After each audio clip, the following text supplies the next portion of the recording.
what's up? My name is Anthony, and welcome to another edition of BNA Sports Talk. That was a really strong hey, guys, but I want to come at you with another video. Now, if you hear a lot of birds chirping, I really want to record. Sometimes I just throw out good recordings because I hear a lot of birds chirping in the background. I like recording outside. I don't really mention this a lot, but I like recording outside because, my roommates, I don't want to wake them up. I don't want them to hear a guy screaming. They don't know I do YouTube even. It's kind of a thing. But, so today what I want to talk about is who holds the keys to the draft. Now, a lot of people would argue that the Lions hold the key to the draft because they can trade back, they could select Tua, they can just select Jeffrey Okudah, somebody falls to the Giants. And it could also be interesting because if Jeff Okudah falls to the Giants, we can make some interesting trades with teams that need cornerbacks. 49ers are more wanting to trade back than up, but I wouldn't be surprised if the Falcons jump up and trade for us. I'll mention them a little bit later, but I wouldn't be surprised if a team looking for a cornerback like the Raiders takes a card on Jeffrey Okudah, and a team would be willing to trade up. Isaiah Simmons is another potential target for teams to trade up for, but realistically, they're not. They're like, okay, the Giants are going to select him, not select him, he's going to drop. People know that the Lions aren't going to pass on Simmons, so they'll be a little more conservative for that. But I think the Falcons and the Denver Broncos hold the key to the draft, and here's what I mean by that. So the Atlanta Falcons, they have the number 16 pick, and the Denver Broncos have the number 15 pick. The Broncos are rumored to trade up for Jerry Jeudy, and the Falcons are rumored to trade up either for Derek Brown or Javon Kinlaw. I think for Javon Kinlaw because of the locality, and he has a lot of upside, and that's what the Falcons, I think, would want. And plus, they got rid of, Brady? No, they got rid of Vic Beasley. But they replaced him with, Dante Fowler. So all of a sudden, you can have a pretty good defensive line if you bring him in. They're known to trade up. There's some teams like the Seahawks known to trade back. But they're wanting to trade up. And so what will happen is that if they make a pre-draft trade, let's say they trade to 8 with the Arizona Cardinals, the Cardinals may be looking for some more draft picks. Who do the Cardinals want? An offensive tackle. So the Giants have more flexibility to trade back with the Jaguars, maybe execute that Yannick Ngakoue trade, or maybe just trade to 9 and 20.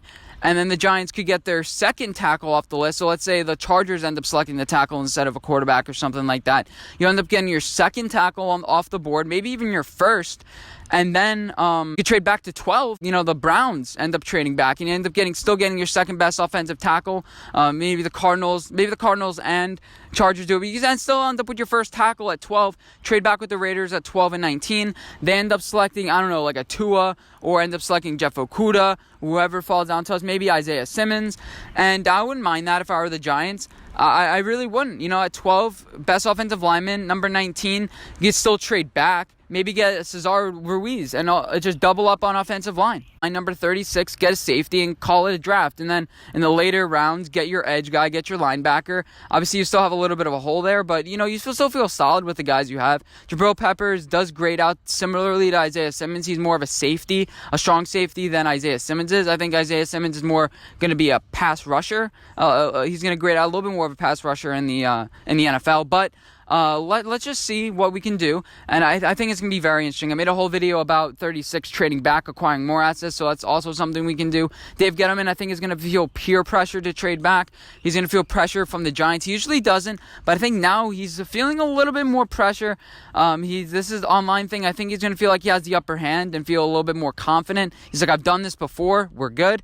And so that's pretty much all I have to say today. I've also been looking at some second-round tackle prospects. So just in case we select an Isaiah Simmons or like number 12, maybe our top offensive tackles are off the board, we end up settling for, I don't know, what if the offensive tackles are off the board? Would we settle for a cornerback, maybe keep on trading back or something like that? That's going to be very interesting because 12 can be a really dead spot. Or would we just select a wide receiver? I don't know. But I think the offensive tackle is pretty solid there. But just in case we don't trade back, I've been looking at some interesting tackle prospects. The guy Matt Peart from UConn, he's 6 foot something, but he's huge. All you gotta know, he's 6'9", I think. He's huge. He's out of UConn. Will Beatty is also from UConn. UConn has also produced a lot of good, solid NFL players. If you remember, Will Beatty won a Super Bowl with us, I think in 2012, and he also won the Super Bowl with the Eagles in 2017. He was a solid guy, selected in the second round. But he was like 6'6", 310. This guy would totally just, he totally oversizes this guy. But Matt Peart, it's weird saying that name, but he's fast. He's quick for a guy his size. He's slow agility wise testing, but I didn't really see that when he played. He's just a physical freak. He's not going to get pushed around. Needs a little bit more work in the run game. Sometimes gets spun around. The guys like pass him. Needs a little bit more work in the run game. But he could just plug in. I think he can plug and play at the right tackle spot. He can challenge to start right away. Also, I was looking at Lucas Niang from TCU. There's a lot of injury concerns with him, but he's a little bit sloppy with his feet. I really noticed that, but he has a high motor. And another thing about these guys, especially Peart, he played on UConn. He went 2-10. And he wasn't really playing against great competition, but still, he showed that he was able to do it. And he still showed some fight at the end of those games. He didn't have any lazy reps. So another guy was Lucas Niang. I really enjoyed watching him. The thing is about Lucas Niang, as far as drafting for upside, Joe Judge said that. I'm going to make a whole video about Tristan Wirfs, but don't completely draft for upside. Can you actually get to that upside? And I think he's going to keep that into account. Lucas Niang, it's like, okay, he got injured in 2017, 2018. I think he was healthy in 2019, but he had some things he needed to button up. I would take a card on him in the third round, but I wouldn't get desperate and select him in the second round. In the second level, he was a little bit inconsistent with blocking. And I didn't really like that. Sometimes he was too antsy to get to that second level. And I'm like, okay, just finish your first block. And sometimes guys would get off his blocks really easily. And I'm like, okay, dude, come on. Let's do a little bit better here.